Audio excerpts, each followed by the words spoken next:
Hello, my name is Brooke Drivelbus, and this presentation is on diabetes. My patient population at work is the diabetic patient population, and they encounter many complications such as amputations and end-stage renal disease requiring dialysis, things like that. So I chose to learn more about the illness and feelings associated with having this diagnosis, as well as resources we can find for the patients. First of all, diabetes is a leading cause of death in the U.S., and it's defined as a group of diseases marked by high levels of blood glucose resulting from defects in insulin production, action, or both. It can lead to serious complications, as I've seen at my workplace, premature death, and there are ways that diabetics can take steps to control the disease and lower the risk of complications. So I wanted to research a couple websites and find more information. Through the Webquest, I used Google and I searched for keywords like diabetic education, patient diabetes education, living with diabetes, managing your diabetes, living healthy with diabetes, as well as lifestyle changes and meal plans and things like that. What I hoped to find during the Webquest was easily accessible information and information that was easy to read. Because I find that, as you're diagnosed with something new, it may be hard to process that information, or there might be some sort of a language barrier or reading barrier, anything. Things don't seem to set in as well unless you have a lot of other resources and options to try to comprehend everything that's being thrown at you. So I wanted to find organized info with categories about diet, medication, symptoms, and complications, and managing a healthy lifestyle with this chronic illness. I also wanted to find resources that included videos, podcasts, fact sheets, things like that, because like I said, anything to help facilitate the learning process and to help solidify information,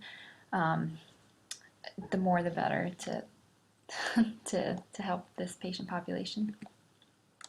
So the first website I came across was the National Diabetes Education Program.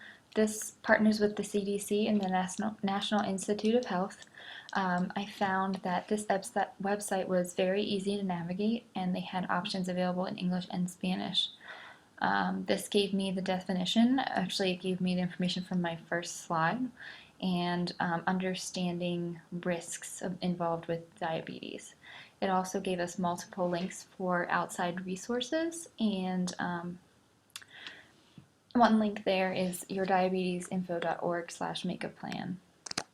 So the one I found, first one, is this. Here it is, this National Diabetes Education Program. It has tabs at the top, which are easily to find, and then here's the Spanish options. This one in particular has resources for the healthcare professional as well, which I thought was a great resource for us as nurses. But if you go home, little known fact, it's National Diabetes Month, November, so they're big on promoting the ABCs of diabetes, which is A1C, cholesterol, and blood pressure, which, there we are.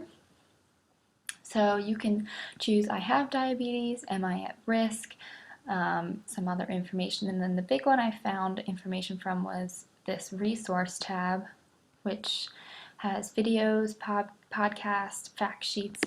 I actually included one of these fact sheets on my slides because it's pretty helpful, and I hope to print it out and use it in my workplace because I can't seem to ever find what I'm looking for in Epic when I'm providing patient education. So I found, this is the fact sheet about keeping your kidneys healthy. So I found that to be really helpful, and I hope to use it, like I said. So that's an example of a fact sheet. There is also this video.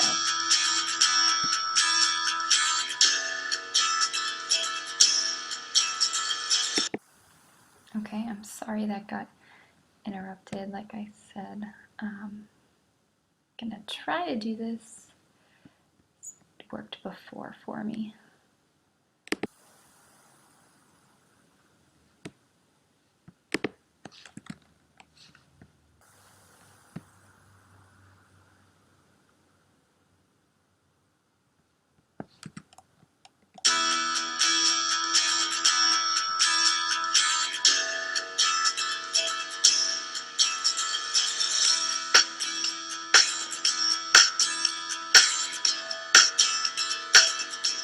For people living with diabetes, and for those trying to prevent type 2 diabetes, healthy eating is important for controlling blood sugar, blood pressure, and cholesterol. It's also really critical for losing and maintaining a healthy weight. When you have diabetes, your family members can eat the same food that you're eating and benefit from it because they are at higher risk for developing type 2 diabetes themselves. Maintaining a healthy weight for a person living with diabetes is critical to manage blood sugar, blood pressure, cholesterol, and to prevent complications such as heart disease and stroke. A target blood sugar range for a person living with diabetes would be 70 to 130 before meals and 180 2 hours after a meal. But the best thing is to check with your healthcare team about a target range that's good for you. For a person who's trying to control their blood sugars, carbohydrates that they eat have the biggest impact on the blood sugar. So knowing how many carbs you're eating helps you keep your blood sugar in a good range. And carbohydrates are found in fruits, vegetables, grains, dairy products, more places than you expect. A dietitian can really help you count carbohydrates and find the foods that contain them. Since so many foods contain carbohydrates and you're trying to get the number down to a level that helps your blood sugar, a dietitian will help you balance all of that. Eating a healthier diet actually makes you feel much better, in addition to having better blood sugars. For a person living with diabetes or trying to prevent diabetes and maintain a healthy weight, these foods can really help. Lean sources of protein, like chicken or fish. Whole grain foods, crackers, cereal. Vegetables, especially those that grow above the ground, and the kind you put in salads. Eating whole fruits in place of drinking juices. And using low-fat and non-fat dairy products like milk and yogurt. If making big changes in the way you eat seems overwhelming, think about small steps. And try to find a quick win. One thing you can do to help you control your portions is you eat using a 9-inch plate. If you divide that plate in half and fill it with vegetables and fruits, that leaves you room on the other half for a quarter of the plate to be meat, probably about the size of a deck of cards or 3 ounces, and a quarter of the plate to be starch, grains or potatoes or bread. Try to eat your meals and snacks at the same time each day, and that way you won't get too hungry at any one time, which could lead to overeating. Take time when you're eating. Chew your food slowly and enjoy it. Give your brain a chance to know that your stomach is full. When it comes to seasoning your food, use herbs and spices. Leave the salt and butter on the side. Make a list when you go shopping and stick with it. Don't go shopping when you're hungry because that can lead you to some poor choices. Bring your lunch to work instead of eating out. This will help you control your portions and avoid overeating like you would in a restaurant. When you're cooking at home, wrap up and put away your leftovers promptly. This way you won't be tempted to go back for seconds. And think about stir fries. They're a great way for you to boost your vegetables and cut back on meat. Plus, they actually make very good leftovers.